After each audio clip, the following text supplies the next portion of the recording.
Hello and welcome. So I decided to try something different with my regular content, hence the landscape long format layout we got going on right now. So instead of reading The Beast, like I said I was going to do, I ended up listening to the Saffron Everleigh mystery series by Kate Khavari while powering through some projects that have been sitting on my table for a while. I listened to all 5 currently available books. I started on June 26th and finished on July 4th. A little bit about the series. It is a historic mystery series that takes place in 1920s London. I don't know much about 1920s London, but I do know that is the Prohibition era in America, which was mentioned once.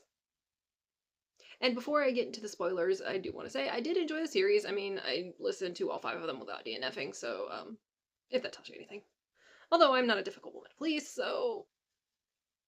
But anyway, Book 1, A Botanist's Guide to Parties and Poisons. This one has a pretty basic premise. We have a very intelligent yet underestimated heroine named Saffron. Also, she is a botanist that specializes in poisons. And she witnesses a poisoning. Or an attempted murder. No actual murder. And an innocent man who just happens to be her mentor slash father figure gets accused of the crime. And Saffron must be the one to prove his innocence. And she kind of drags along a handsome biologist named Alexander, who, spoiler alert, becomes the main romantic interest. But anyway, they figure out who the real culprit is with a dramatic climax and an entire villain monologue. Although there was technically 2 villains. But anyway, the day is saved, and then after falling in love with Alexander, he has to leave for a 6-month expedition to the Amazon. This story was fully enclosed, would work very well as a standalone novel, but alas, we have a sequel. Enter Book 2, A Botanist's Guide to Flowers and Fatalities. Or Fatality? Is it plural? No, it is not plural. So, A Botanist's Guide to Flowers and Fatality. And this is while Alexander is away, on his 6-month expedition in the Amazon. He is also studiously gathering flowers for the love of his life to do a research project. Love of his life, of course, being Saffron. And Saffron is getting cozy with handsome man number 2, Dr. Michael Lee. Not really, they're just paired together to study afflictions caused by poisonous plants. And there's a serial killer leaving mildly poisonous plants at crime scenes. The flowers are not the cause of death, by the way. And yes, there is actual murder in this one. And our heroine Saffron, against everybody's wishes, decides to go undercover to root out the killer. And she drags Dr. Lee along with her. She does start catching feelings for Dr. Lee, and annoying love triangle stuff happens. Especially when Alexander finally returns from the Amazon. And Alexander is understandably not happy about the new man and not happy about Saffron putting herself in danger. And about the time that all of the relationships kind of implode, we have another dramatic climax with kidnapping and villain monologue. And we have a lady villain this time. And after everything, Saffron kind of explosively breaks up with Dr. Lee. Especially after learning that the research that they've been doing is government funded. And Saffron isn't really anti-government, but she is anti-government using her research to make weapons. And so with no interest in any man, she leaves for Paris with her best friend slash roommate, Eliza. Yes, I was rooting for that relationship, but alas, it was not meant to be. And this is where the books start leading into one another because there is an epilogue. In this one, while Saffron is away, Alexander's brother shows up unannounced and is accused of murder. And then we go straight into Book 3, A Botanist's Guide to Secrets and Society. Saffron comes back from Paris and everybody's brother is in town. That includes Alexander and Eliza's brother. Side note, Eliza and Saffron grew up together, so they know each other's family. In fact, Saffron was supposed to marry Eliza's second eldest brother, but he was tragically lost in the Great War. Turns out Eliza's eldest brother, Nick, is a secret agent for the government. And he kind of recruits Saffron to infiltrate a government research lab to find out who murdered one of his scientists. The murdered scientist just so happens to be the same guy that Alexander's brother Adrian was accused of murdering. So 2 birds, 1 stone situation. And because the last time that Saffron used subterfuge worked so well. But anyway, everything kind of goes fine, but it's Eliza this time that causes a dramatic scene. Specifically by using one of the dangerous specimens to convince the suspect to admit their wrongdoing. It was great. And through all the espionage and stuff, Saffron and Alexander realize they still love each other. And they get back together. And just as everything is wrapped up so nicely, an evil guy named Bill shows up.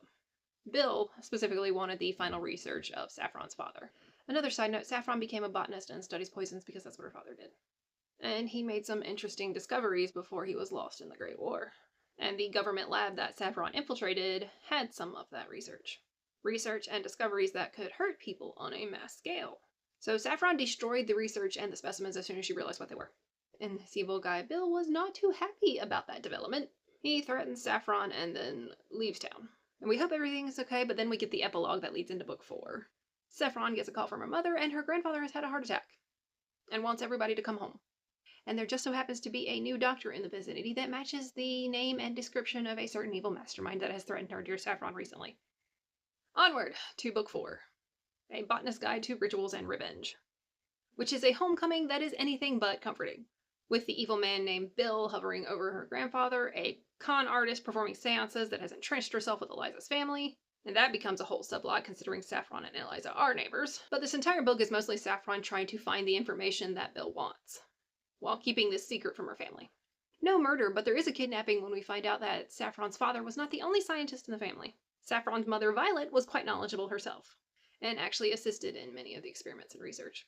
Meaning Violet has the information that Bill is looking for. So Bill takes Violet, and Saffron attempts a daring rescue. That does not go well, because she gets hurt, Alexander gets hurt, and Violet ends up saving herself by attempting to kill Bill. He's still alive, unfortunately, because when they went back for his body, it was gone. And Alexander proposes to Saffron. Adorable. In the epilogue, does not actually lead into Book 5, but we do get Bill telling Saffron that he has moved on to something else, but he may be back. Something to look forward to.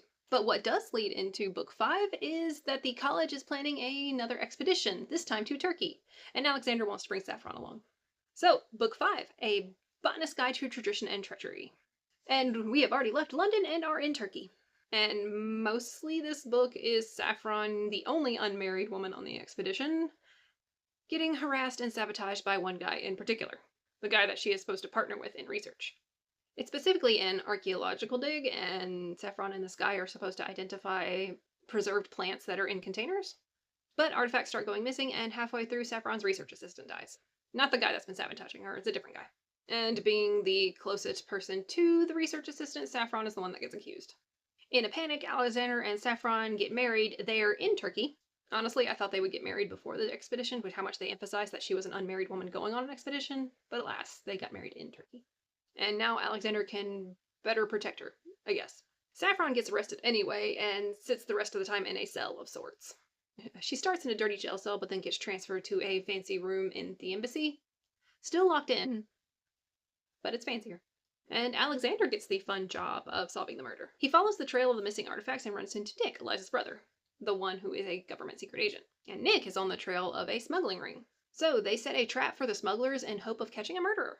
Well, they catch the smugglers, but it turns out the two crimes were not connected. Because Saffron gets the joy of finding the murderer when she is finally let go and the actual murderer reveals herself. Villain monologue and all that. And Saffron ends up rescuing herself.